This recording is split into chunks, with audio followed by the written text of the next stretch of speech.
ओम शांति। आज है 11 अक्टूबर 2021 के ईश्वरीय महावाक्य। पहले सुनते हैं मुरली के मुख्य पॉइंट्स। बाबा ने कहा, सतो प्रधान तब बनेंगे जब मुझ पतित पावन बाप को याद करेंगे। इस योग अग्नि से ही पाप भस्म होंगे और तुम 21 जन्मों के लिए स्वर्ग में वर्षा पाएंगे। यह बीके का आश्रम है, क्वारंटाइन क्लास। यहाँ 7 रोज क्लास करना है ताकि 5 विकार निकल जाएं। फिर कहा, अगर तुमको श्रेष्ठाचारी बन स्वर्ग का सूर्यवंशी राज्य लेना है तो भ्रष्टाचार को छोड़ना पड़ेगा। 5 विकारों का दान दो तो ग्रहण छूट जाएगा। अपने दिल से पूछो, हम सर्वगुण संपन्न संपूर्ण निर्विकारी बने हैं। एक भी विकार होगा तो लक्ष्मी को कैसे वर सकेंगे। कोशिश करते रहो, खाद को आग लगाते रहो। कोई भी विकार में मत जाओ, तीव्र वेग से पुरुषार्थ करो। यह कल्प कल्प की बाजी है। ठीक पुरुषार्थ नहीं किया तो 3rd ग्रेड में चले जाएंगे। फिर बाबा ने कहा, पहले तो पवित्रता की प्रतिज्ञा करो। पवित्रता अनुसार ही पद पाएंगे। अगर कुछ न कुछ कला कम रह गई तो जन्म भी देरी से लेंगे। राज तिलक लेना चाहते हो तो मुझे याद करो और औरों को भी याद दिलाओ। वारिस बनो, तब तुम राजा बनेंगे। जब तक बाबा की याद में नहीं रहते, सर्विस नहीं करते, तब तक आराम नहीं आना चाहिए। और लास्ट में बाबा ने कहा, मैं तुम बच्चों की निष्काम सेवा करता हूँ, मैं दाता हूँ। ऐसे कोई मत समझे हम शिव बाबा को रुपये देते हैं। अगर शुद्ध विचार से नहीं दिया तो स्वीकार कैसे होगा। तुम 5 रुपया देते हो, बाबा तुमको 5 करोड़ देते हैं। यह ख्याल कभी नहीं आना चाहिए हम बाबा को देते हैं। यह तो शिव बाबा की बड़ी इंसल्ट है। और अब सुनते हैं महावाक्यों को विस्तार से। मुरली का सार। मीठे बच्चे, योग अग्नि से पापों को भस्म कर संपूर्ण सतो प्रधान बनना है। कोई भी पाप कर्म नहीं करना है। प्रश्न, सतयुग में उच्च पद किस आधार पर मिलता है? यहाँ का कौन सा कायदा सबको सुनाओ। उत्तर, सतयुग में पवित्रता के आधार पर उच्च पद मिलता है। जो पवित्रता की कम धारणा करते हैं वे सतयुग में देरी से आते हैं और पद भी कम पाते हैं। यहाँ जब कोई आता है तो उन्हें कायदा सुनाओ। दे दान तो छूटे ग्रहण। 5 विकारों का दान दो तो तुम 16 कला संपूर्ण बन जाएंगे। तुम बच्चे भी अपने दिल से पूछो कि हमारे में कोई विकार तो नहीं है। ओम शांति। रूहानी बाप रूहानी बच्चों को समझाते हैं कि मनुष्यों को कैसे समझाओ कि अब स्वर्ग की स्थापना हो रही है।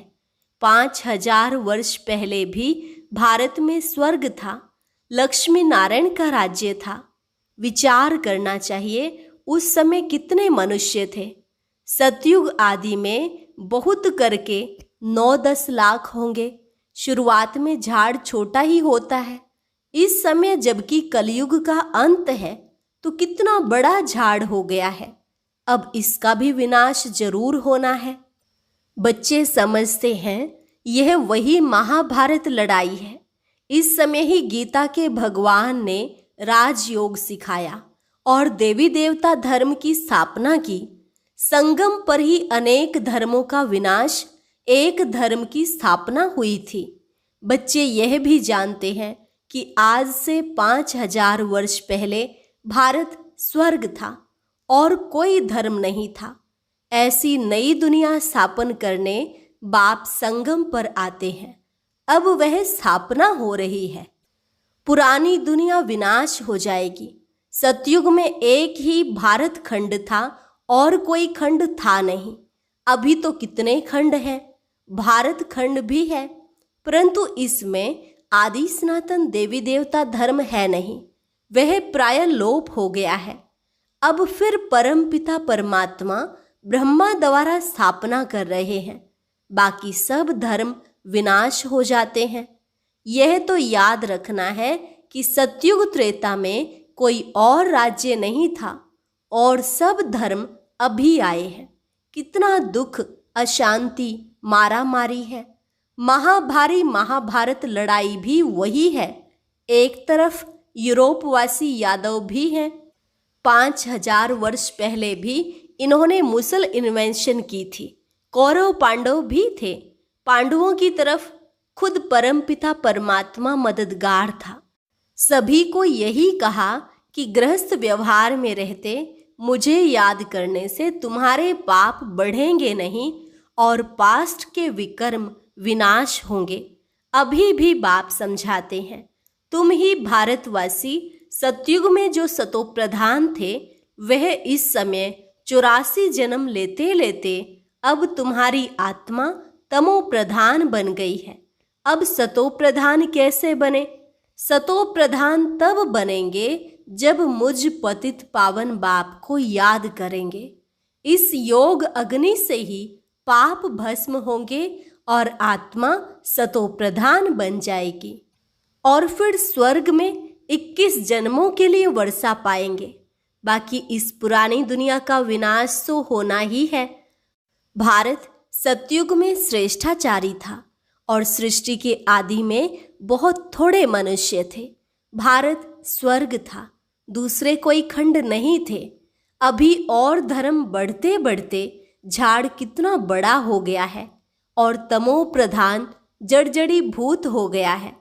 अब इस तमो प्रधान झाड़ का विनाश और नई देवी देवता धर्म के झाड़ की स्थापना जरूर चाहिए। संगम पर ही होगा। अभी तुम हो संगम पर।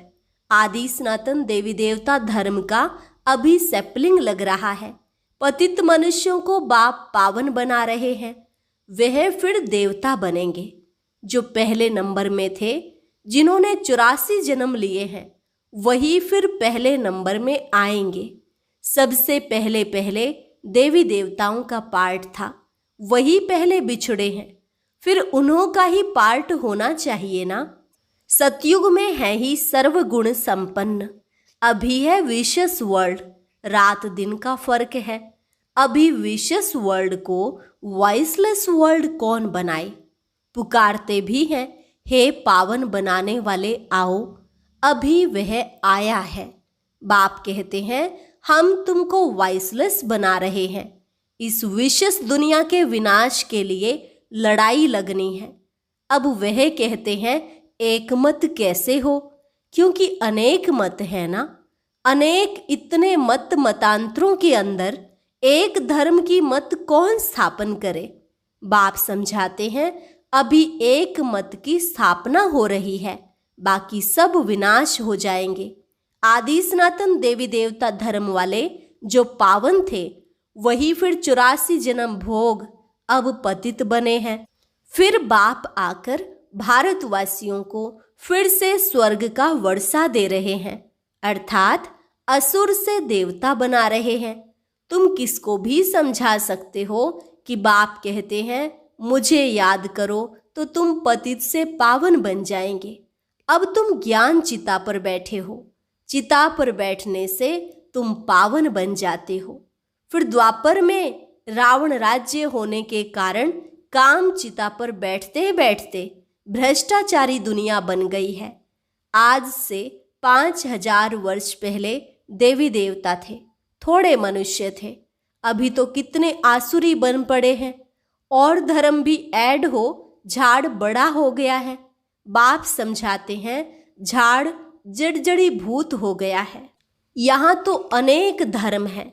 अब बाप आकर फिर से एक धर्म स्थापन कर रहे हैं। तुम बच्चे राजयोग सीख रहे हो, जरूर भगवान ही राजयोग सिखाएंगे, यह किसको पता नहीं है। प्रदर्शनी का उद्घाटन जब कोई करने आते हैं तो उनको भी समझाना चाहिए, तुम किसका उद्घाटन करते हो। बाप इस भारत को स्वर्ग बना रहे हैं, बाकी नरकवासी सब विनाश हो जाएंगे। विनाश के पहले जिनको बाप से वर्षा लेना है तो आकर समझे। यह बीके का जो आश्रम है, यह है क्वारंटाइन क्लास। यहाँ 7 रोज क्लास करना है ताकि 5 विकार निकल जाएं। देवताओं में यह 5 विकार होते नहीं। अब यहाँ 5 विकारों का दान देना है, तब ग्रहण छूटेगा। दे दान तो छूटे ग्रहण। फिर तुम 16 कला संपूर्ण बन जाएंगे। भारत सतयुग में 16 कला संपूर्ण था। अभी तो कोई कला नहीं रही है, सब कंगाल बन पड़े हैं। कोई ओपनिंग करने आते हैं, बोलो यहाँ का कायदा है। बाप कहते हैं, दे 5 विकारों का दान तो छूटे ग्रहण। तुम 16 कला संपूर्ण बन जाएंगे, पवित्रता अनुसार पद पाएंगे। बाकी अगर कुछ न कुछ कला कम रह गई तो जन्म भी देरी से लेंगे। विकारों का दान देना तो अच्छा है ना। चंद्रमा को ग्रहण लगता है तो आगे ब्राह्मण लोग दान लेते थे। अभी तो ब्राह्मण बड़े आदमी हो गए हैं। गरीब लोग तो बेचारे भीख मांगते रहते, पुराने कपड़े आदि भी लेते रहते। वास्तव में ब्राह्मण पुराने कपड़े नहीं लेते, उन्हों को नया दिया जाता है। तो अब तुम समझाते हो भारत 16 कला संपूर्ण था, अब आयरन एजेड हो गया है। 5 विकारों का ग्रहण लगा हुआ है। अभी तुम जो 5 विकारों का दान दे, यह अंतिम जन्म पवित्र रहेंगे तो नई दुनिया के मालिक बनेंगे। स्वर्ग में बहुत थोड़े थे, पीछे वृद्धि को पाया है। अब तो विनाश भी सामने खड़ा है। बाप कहते हैं 5 विकारों का दान दो तो ग्रहण छूट जाए।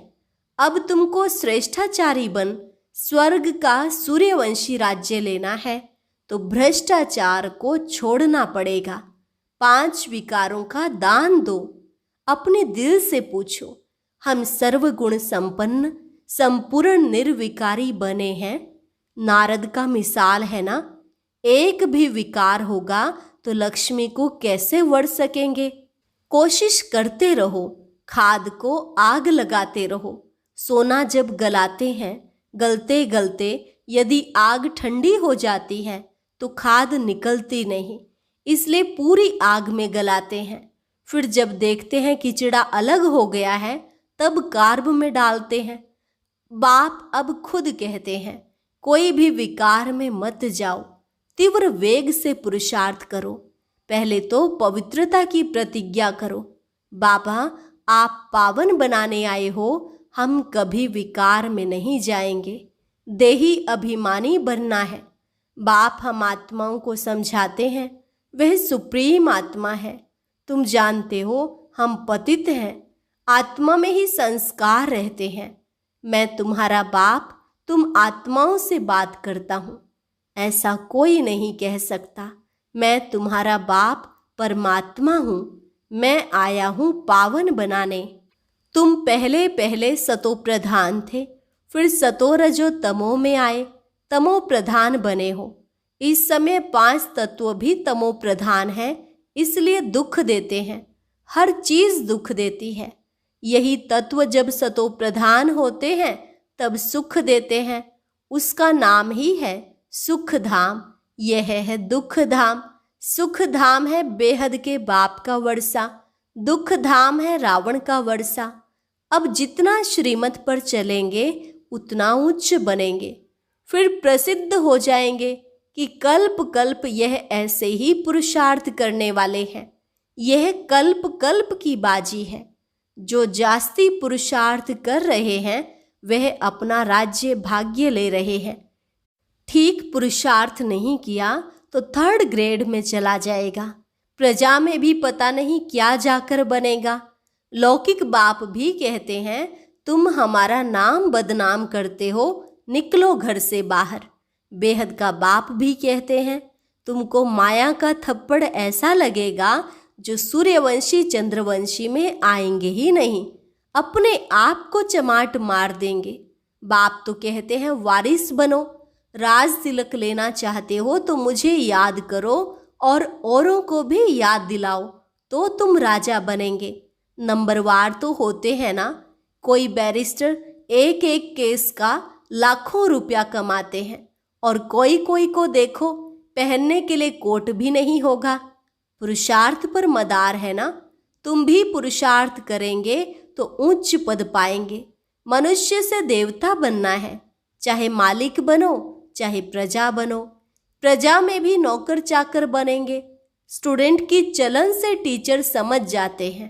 वंडर यह है जो पहले वाले से पिछाड़ी वाले तीखे चले जाते हैं, क्योंकि अभी दिन प्रतिदिन रिफाइन पॉइंट्स मिलती रहती हैं, सैपलिंग लगाते रहते हैं। पहले वाले तो कई भागंती हो गए, न्यू ऐड होते जाते हैं, नई नई पॉइंट्स मिलती जाती हैं। बहुत युक्ति से समझाया जाता है। बाबा कहते हैं बहुत गुह्य गुह्य रमणीक बातें सुनाते हैं, जिससे तुम झट निश्चय बुद्धि हो जाओ। जहाँ तक मेरा पार्ट है तुमको पढ़ाता रहूँगा। यह भी ड्रामा में नोंद है।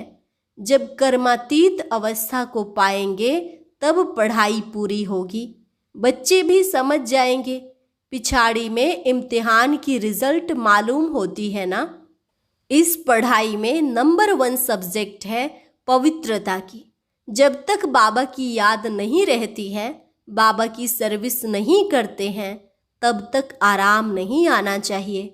तुम्हारी लड़ाई है ही माया के साथ। रावण को भले जलाते हैं, परंतु जानते नहीं है कि यह है कौन। दशहरा बहुत मनाते हैं, अभी तुमको वंडर लगता है। राम भगवान की भगवती सीता चुराई गई, फिर बंदरों का लश्कर लिया। ऐसा कब हो सकता है क्या? कुछ भी समझते नहीं। तो जब प्रदर्शनी में आते हैं तो पहले पहले बताना चाहिए, भारत में इन लक्ष्मी नारायण का राज्य था तब कितने मनुष्य होंगे? 5000 वर्ष की बात है। अभी कलयुग है। वही महाभारी महाभारत लड़ाई भी है। बाप आकर राजयोग सिखलाते हैं। विनाश भी होगा। यहाँ एक धर्म, एक मत अथवा पीस कैसे हो सकती है? जितना माथा मारते हैं एक मत होने के लिए, उतना ही लड़ते हैं। बाप कहते हैं अब मैं उन सब को आपस में लड़ाए माखन तुमको दे देता हूँ। बाप समझाते हैं जो करेगा सो पाएगा। कोई कोई बच्चे बाप से भी उच्च बन सकते हैं। तुम मेरे से भी साहूकार, विश्व के मालिक बनोगे। मैं नहीं बनूंगा। मैं तुम बच्चों की निष्काम सेवा करता हूँ। मैं दाता हूँ। ऐसे कोई मत समझे हम शिव बाबा को 5 रुपया देते हैं, परंतु शिव बाबा से 5 पदम स्वर्ग में लेते हैं। तो क्या यह देना हुआ? अगर समझते हैं कि हम देते हैं, यह तो शिव बाबा की बड़ी इंसल्ट करते हैं। बाप तुमको कितना उच्च बनाते हैं। तुम 5 रुपया शिव बाबा के खजाने में देते हो, बाबा तुमको 5 करोड़ देते हैं, कौड़ी से हीरे जैसा बना देते हैं। ऐसा कब संशय नहीं लाना कि हमने शिव बाबा को दिया। यह कितना भोलानाथ है। यह कभी ख्याल नहीं आना चाहिए हम बाबा को देते हैं। नहीं, शिव बाबा से हम 21 जन्मों के लिए वर्षा लेते हैं। शुद्ध विचार से नहीं दिया तो स्वीकार कैसे होगा? सब बातों की समझ बुद्धि में रखनी चाहिए। ईश्वर अर्थ दान करते हैं, वह कोई भूखा है क्या? नहीं। समझते हैं हमको दूसरे जन्म में मिलेगा। अभी तुमको बाप कर्म अकर्म विकर्म की गति बैठ समझाते हैं। यहाँ जो कर्म करेंगे सो विकर्म ही होगा, क्योंकि रावण राज्य है। सतयुग में कर्म अकर्म हो जाता है। हम तुमको अभी उस दुनिया में ट्रांसफर करते हैं जहाँ तुमसे विकर्म होगा ही नहीं। बहुत बच्चे हो जाएंगे, फिर तुम्हारे पैसे भी क्या करेंगे? हम कच्चा सर्राफ नहीं हूँ जो लेवें और काम में ना आए, फिर भरकर देना पड़े। मैं पक्का सर्राफ हूँ, कह देंगे जरूरत नहीं।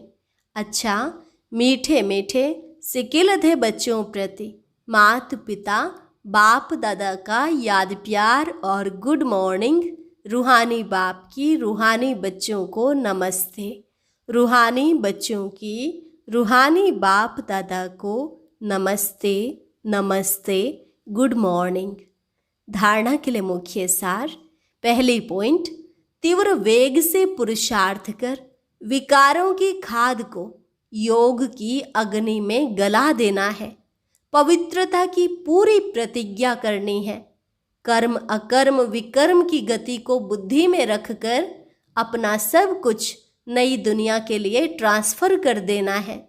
वरदान, अपने बुद्धि रूपी नेत्र को क्लियर और केयरफुल रखने वाले मास्टर नॉलेजफुल पावरफुल भव। अपने बुद्धि रूपी नेत्र को क्लियर और केयरफुल रखने वाले मास्टर नॉलेजफुल पावरफुल भव। जैसे ज्योतिषी अपने ज्योतिष की नॉलेज से, ग्रहों की नॉलेज से आने वाली आपदाओं को जान लेते हैं, ऐसे आप बच्चे इन एडवांस माया द्वारा आने वाले पेपर्स को परख कर पास विद ऑनर बनने के लिए अपने बुद्धि रूपी नेत्र को क्लियर बनाओ और केयरफुल रहो।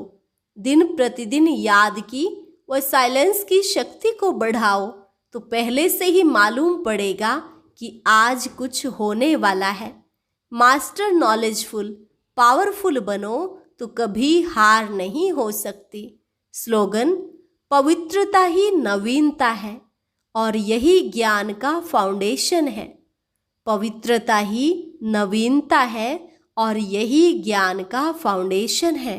अच्छा, और अब यह एक बहुत अच्छी वीडियो भी जरूर देखें।